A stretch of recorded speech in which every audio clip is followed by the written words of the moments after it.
Okay, folks. Today, this is the horse I was roping the other day. This is Vaquero. He's a 9-year-old. He's the one I call the ranch truck. And I'm roping Shoshone over here. He's a 10-year-old. And I want to say hi to Jim Shoshone and let you know that that's how that horse got its name, because of you. So I think about them guys up Pyramid Lake.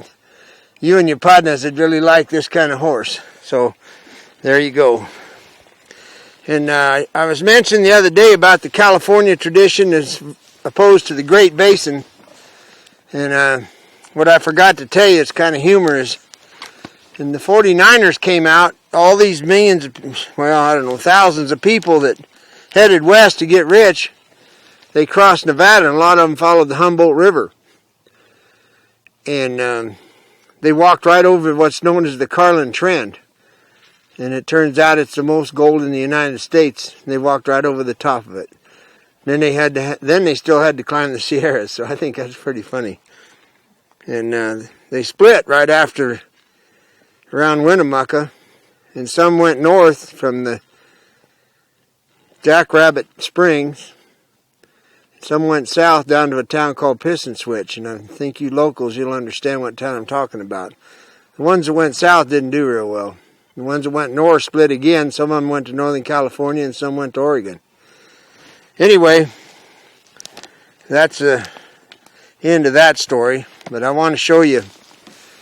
I told you yesterday I'm going to school Vaquero here in my snaffle.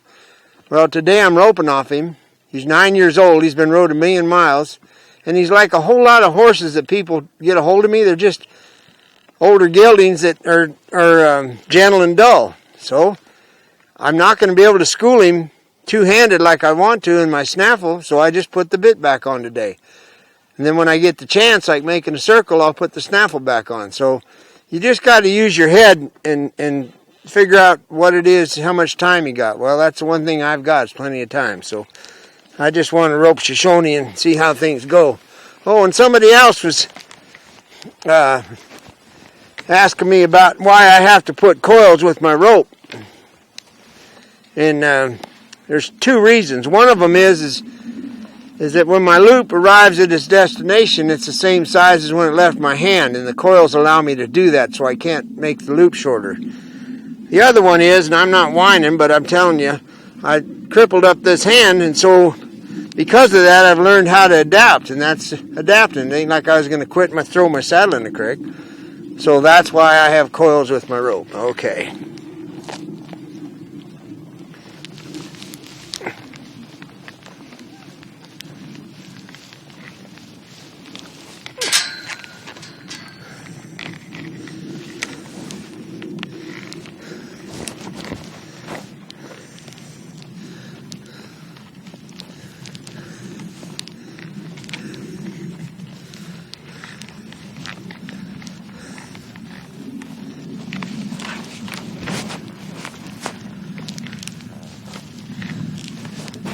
This is a good horse to watch the expression on.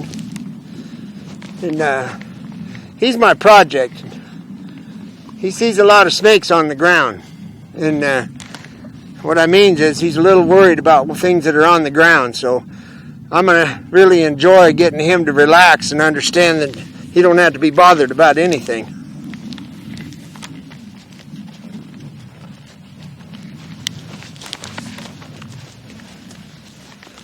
He's been roped before, you can tell.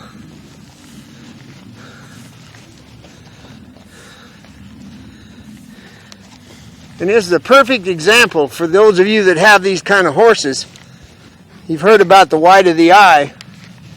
Well, when everything's wonderful, you don't see the white of his eye. When he gets a little bothered, the white comes out. So this is where the trust level isn't real high, right here. All I got to do is explain to him that things are okay. Now remember, he's 10. If he was a real touchy colt, I wouldn't have my rope down here like this. But I'm doing that on purpose because he needs to learn.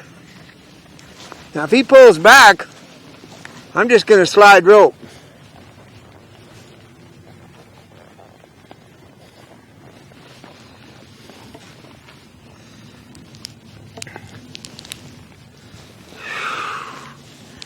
here's the point I need him at.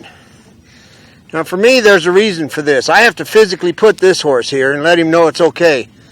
To me, when a horse's eye is past my knee, that means they're past my eye, which means they're leaving. So I want to put him right dead even with me and let him know that it's all right. And I'm at the position in my life where I can take my time, so this is the kind of stuff I really like to do. And I'll really enjoy getting this horse feeling good about everything, because he's a good horse. He just needs to relax. He's worried.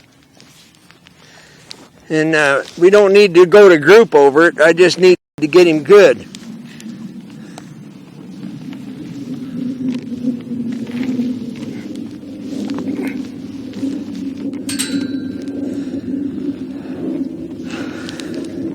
There's that snake on the ground thing. So you can appreciate that these horses that I ride, and I get to work another horse, I can just sit on my ranch truck here and pretty much have a day off, and then work on the roping. And you know, I know now by this time, folks, I know that you've watched me in this corral 100 times, and you're kind of beginning to get bored, I'm sure, because of this, but I just want to explain to you that every horse I rope, there's a little different story to them, and every horse you handle is going to be different. And I believe that if you don't have the foundation, flying lead changes really just don't mean a whole lot. I'll get all that stuff taken care of when I get outside, which incidentally we'll be getting our cattle after New Year's, and then we'll get to video more stuff outside so it ain't quite as redundant.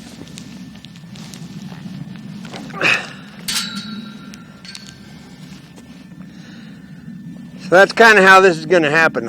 I'm going to rope this horse and rope him and sack him out and flag him and tarp him and all the things that you hear about.